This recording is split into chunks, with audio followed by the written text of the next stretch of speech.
The Bible repeats the number 40 so often that it is easy to treat it like a code. 40 days of rain, 40 years in the wilderness, 40 days on the mountain, 40 days for Jesus in the wilderness. So what does 40 actually mean? Is it always about testing? Is it a hidden key for interpreting Scripture? The careful answer is no. The Bible never says, here is what 40 always means. But the pattern is not random. In major moments, 40 often appears around judgment, waiting, encounter, testing, or preparation. And often, something new begins on the other side. So in this video, we are not doing numerology. We are learning how to read carefully and why this pattern matters most when we come to Jesus. The first story shows why we need both caution and attention. In Genesis, God tells Noah that rain will fall on the earth for 40 days and 40 nights. The text does not explain why the number is 40. It simply gives the number and moves the story forward. So we should be careful not to add an explanation the text does not give. But we can still pay attention to what happens around the number. Before the 40 days, the world is under judgment. Human violence and corruption have filled the earth. During the 40 days, Noah, his family, and the living creatures are kept inside the ark while the rain rises and the waters rise.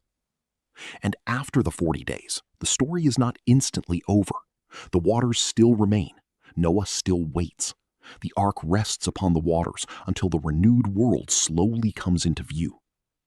That matters because the 40 days are not presented as a magic countdown. They are part of a larger movement: judgment, preservation, waiting, and then a new beginning.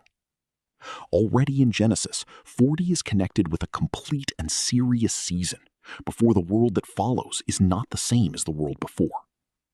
That shape will return. Later, Israel stands at the edge of the Promised Land. In Numbers 13, Moses sends 12 spies into Canaan. They explore the land for 40 days.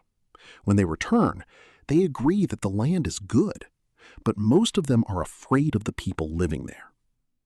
The issue is not that the promise has failed. The issue is that Israel sees the danger more clearly than they trust the promise of the Lord. Then, in Numbers 14, the text itself draws the connection. For each of the 40 days the spies explored the land, Israel will bear the consequence for a year in the wilderness. This is one of the clearest examples because we are not guessing at the link. The passage makes the link for us. 40 days of exploration become the measure for 40 years of wilderness judgment. But Deuteronomy later looks back on those 40 years and adds another layer. Moses says the Lord led Israel through the wilderness to humble them, to test what was in their heart, and to teach them that people do not live by bread alone, but by every word that comes from the mouth of the Lord. So the wilderness is not described only as a delay. It is also a place of exposure and instruction. It exposes unbelief. It teaches dependence. It reveals what is in the heart. That does not soften the seriousness of Israel's rebellion. Numbers is clear that the wilderness years were a consequence of unbelief. But Deuteronomy also shows that even in that hard season, God was teaching his people how to live by his word. This is why the number 40 matters in the story. It is not just a length of time. It becomes the shape of a tested generation. The pattern also appears at Mount Sinai. In Exodus, Moses goes up the mountain and remains there 40 days and 40 nights. These 40 days stand close to one of the most important moments in Israel's story, the giving of the covenant words that will shape Israel's life with God. Here, the tone is different from the flood or Israel's wilderness judgment. This is not mainly a story of punishment.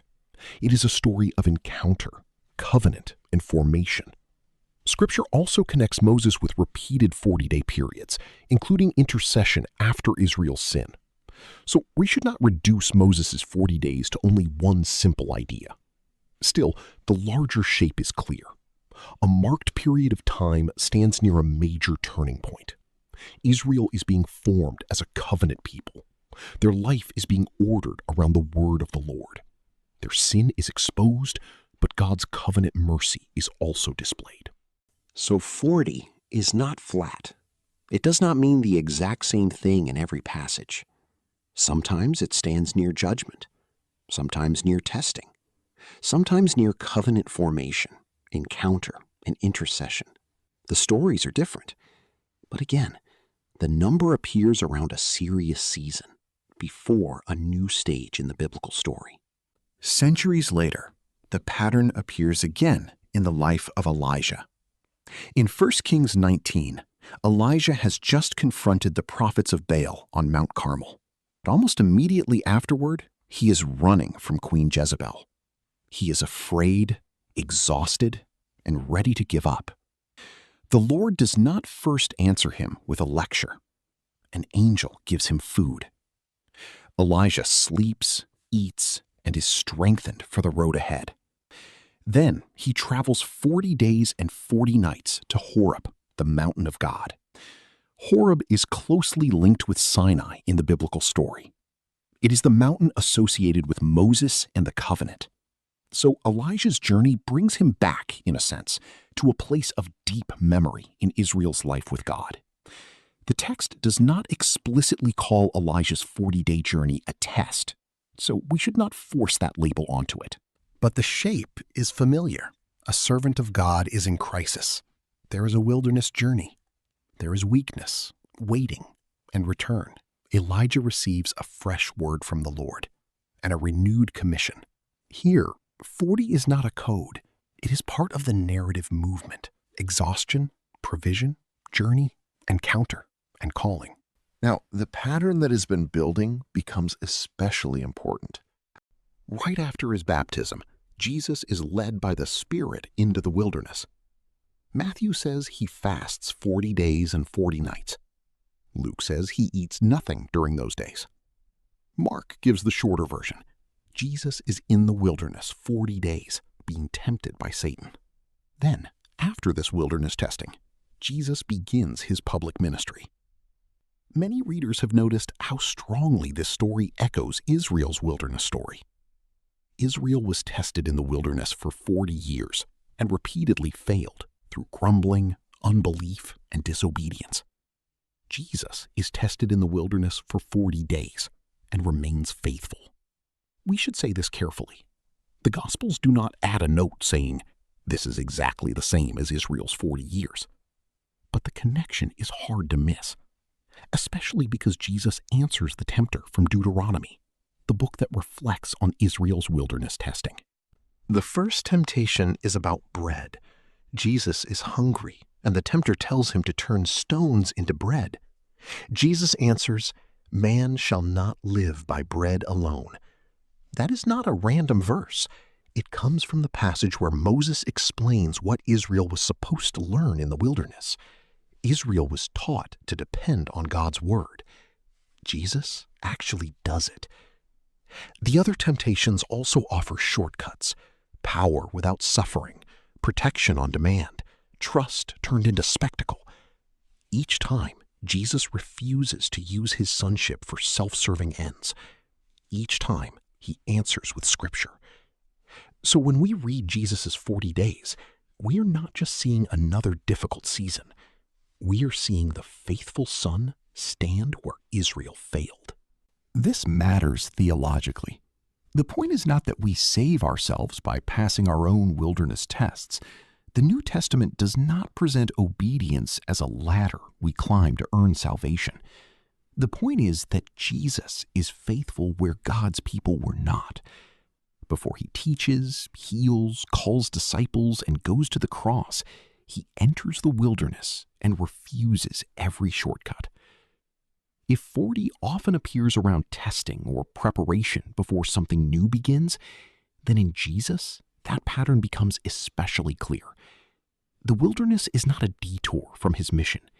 It is the doorway into it. There is one more 40 we need to include, and it has a different tone. In Acts 1, Luke says that after his resurrection, Jesus appeared to his disciples over a period of 40 days, speaking with them about the kingdom of God. This is not mainly a story of hardship, judgment, or temptation. It is a season of confirmation and preparation. The disciples see the risen Jesus. They are taught about the kingdom.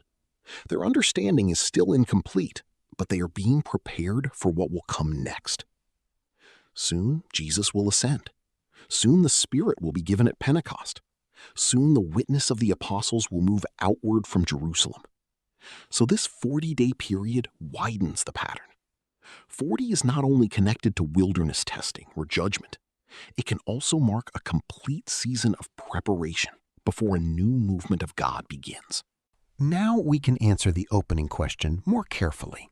Rain falls for 40 days, and a changed world follows. The spies explore Canaan for 40 days, and Israel bears the consequence for 40 years. The wilderness years humble, test, and teach Israel. Moses spends 40 days on the mountain near covenant formation and intercession. Elijah travels 40 days to Horeb before receiving a fresh word from God. Jesus is tested 40 days in the wilderness before beginning his public ministry. And the risen Jesus appears over 40 days before his disciples are sent as witnesses. These stories are not identical. They do not all carry the same meaning. And we should not make every 40 in the Bible carry more weight than the text itself gives it. But across these major moments, a repeated shape appears. A bounded season, often marked by testing, waiting, judgment, encounter, or preparation. And then, on the other side, a new beginning.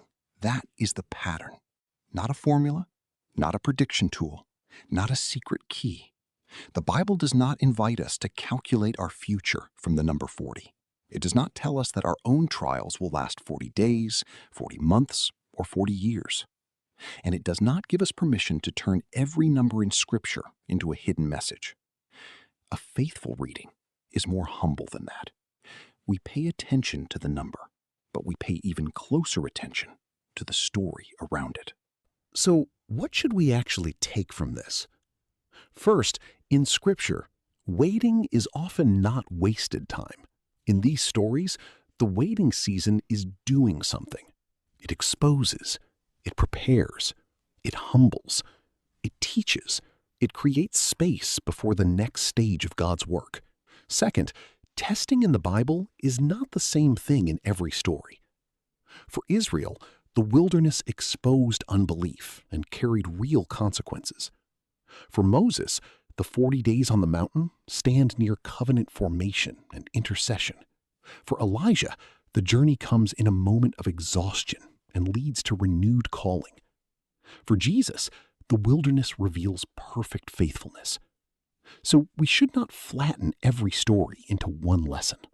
Third, Jesus stands at the center of the pattern. The earlier stories help us recognize the shape: wilderness, testing, waiting, preparation. But Jesus does not merely repeat the pattern. He fulfills the deepest need exposed by it. Where God's people are tested and fail, he remains faithful. Where others need formation, he walks in perfect trust. Where temptation offers shortcuts, he stays obedient to the Father.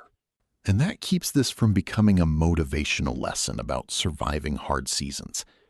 The number 40 in the Bible can help us notice a biblical pattern, but the pattern ultimately points us back to the God who judges, teaches, prepares, restores, and sends, and to Christ, the faithful Son who enters the wilderness and comes out ready to carry out his mission. So the next time you see 40 in Scripture, do not treat it like a secret code waiting to be cracked, but do not skip past it either. Ask what is happening in the story. Who is being tested? Who is waiting? What is God preparing? And what begins on the other side?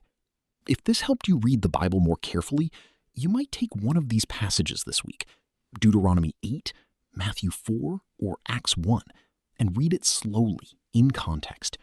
And if you want to keep studying Scripture in a way that stays close to the text, you are welcome to keep studying with Bible opened.